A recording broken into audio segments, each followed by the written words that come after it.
Hola, ¿qué tal? Gracias por estar ahí. Yo soy Mariana Costa. Acá les traigo la clase número 2 de leer y escribir para diseñadores e ilustradores. Ojalá les sirva el contenido. Ya saben que si les parece, se suscriben y ponen comentarios y likes. Bueno, acá les dejo como siempre, bibliografía. La bibliografía es para las tres clases de lectura y escritura. Lectura 1, 2 y 3. Así que si les interesa pueden profundizar. Se los dejo también en los detalles del video. En la clase de lectura y escritura 1 estuvimos hablando de que había que disfrutar escribiendo a mano, porque quienes diseñamos e ilustramos disfrutamos del grafismo. Entonces yo les decía, disfruten de la letra escrita a mano. También les había hablado de la importancia de leer y escribir para tener un grado mayor de libertad. En esta clase de lectura y escritura 2 vamos a hacer un proceso de comparación muy sencillo entre los pasos del proceso para escribir y los pasos del proceso de diseño e ilustración. Fíjense que son bastante parecidos los procesos, así que no tienen que preocuparse tanto en cómo hacer. Ustedes ya tienen un ejercicio y pueden tenerlo de manera sencilla de cómo diseñar y cómo ilustrar. Bueno, es muy parecido cómo plantearse un tema de escritura. Lo primero que hay que hacer, el paso número 1, es delimitar el tema cuando van a escribir. Lo mismo tienen que hacer con el diseño, se delimita el problema o el asunto que van a comunicar. El paso número 2 es identificar el destinatario al que van a destinar el texto. Del mismo modo, cuando diseñamos tenemos que identificar un usuario que puede ser sencillamente un consumidor o puede ser un público mucho más amplio y variado, también puede ser un ciudadano, digamos, es muy importante que detectemos a quién nos dirigimos.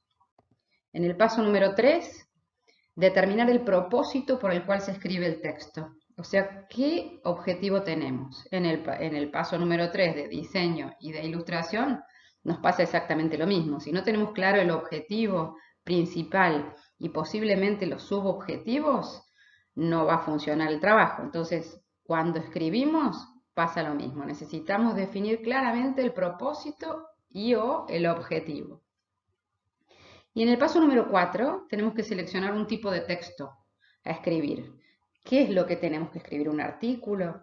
¿Tenemos que hacer un artículo de investigación, una novela, un poema, lo que ustedes decidan? ¿Un texto académico, una monografía?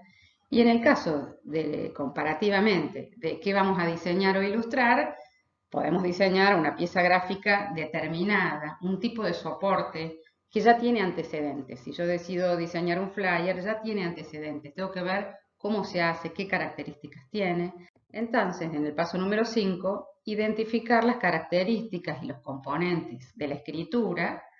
También sucede lo mismo en diseño. Yo tengo que identificar qué características y qué compone esa pieza gráfica, ese tipo de comunicación, cómo se realiza, cuáles son las características centrales sus sutilezas visuales, sus sutilezas a nivel lingüístico, las tengo que interpretar. Yo tengo que darme cuenta que no es lo mismo diseñar un envase que tenga mucho texto técnico que un flyer para vender algo. Entonces, es muy importante entender el soporte y el medio por el cual vamos a trabajar.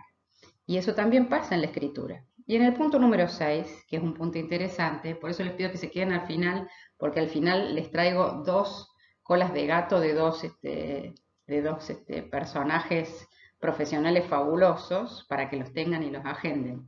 Entonces, el punto número 6 nos habla de construir nuestra propia voz como escritores. Ahora, construir nuestra propia voz como diseñadores o como ilustradores no es una cosa tan sencilla porque solemos hablar a través de la voz de un comitente o de una organización. Nosotros no hablamos por nosotros, sino que hablamos en nombre de otros, ¿no? Entonces a veces se confunde este asunto de si tenemos que tener voz propia o no tenerla. Entonces, al final del video les pongo dos ejemplos de esto. Muy bien, entonces acá tenemos el proceso de escritura comparado con el proceso de diseño e ilustración y ustedes ven que no es tan complejo, que pueden pensar de una manera similar para poder escribir. También sucede lo mismo con su tesis. Muy bien, Y el segundo tema que vemos en esta clase son los pasos para la escritura científica y académica, que es la que más miedo da y la que parece más difícil. El primer paso es provocar la escritura. Cuando nosotros tenemos que diseñar, también provocamos el diseño. O sea, comparen y van a ver que no es tan complejo realizarlo. Si yo tengo que provocar la escritura, hay algunas técnicas ya comprobadas que vamos a ver en esta clase.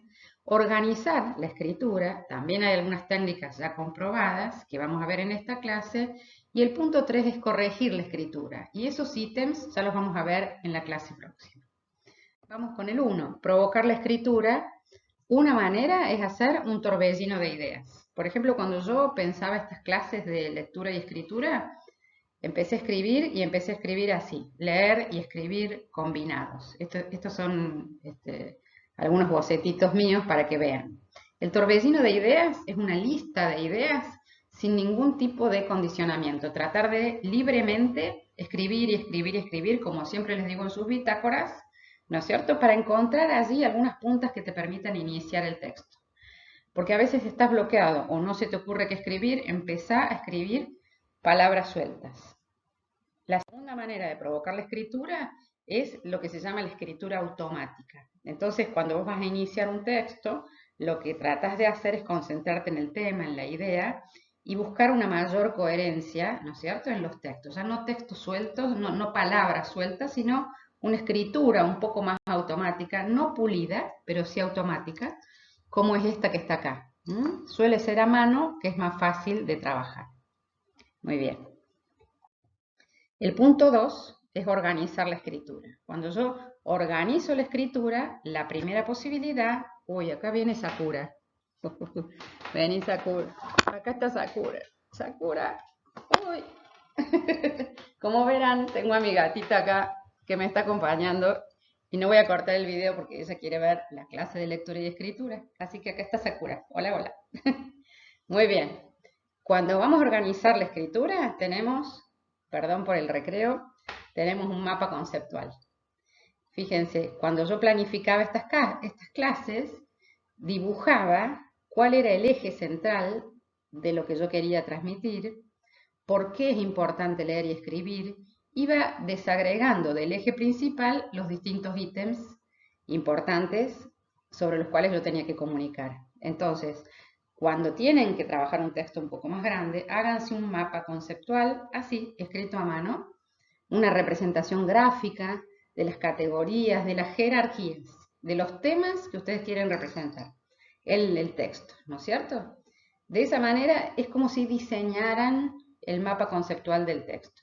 Y esta forma se acerca más al diseño y a la costumbre y a la profesión que tenemos de diseñar. Así que inténtenlo de ese modo. Y la otra manera de, por supuesto, ya organizar la escritura es hacer un índice. Fíjense, yo me puse a hacer un índice hipotético sobre cómo iba a ser la clase de lectura y escritura. Puse lectura y escritura, punto 1, 2, la lectura, 3, y así vas desagregando los temas. Lo podés hacer con lápiz porque puede pasar que no te guste y borrás, ¿viste? Y después lo volvés a construir. Pero cuando uno hace una tesis, por ejemplo, es común que un director te pida un índice. Y sobre ese índice empezás a trabajar. Es el esqueleto, es la estructura. Está el mapa conceptual y después el índice un poquito más detallado. Por supuesto que se puede ir modificando a medida que lo vas trabajando. No tiene por qué ser una estructura rígida, pero te permite organizar la escritura, ¿no? Muy bien.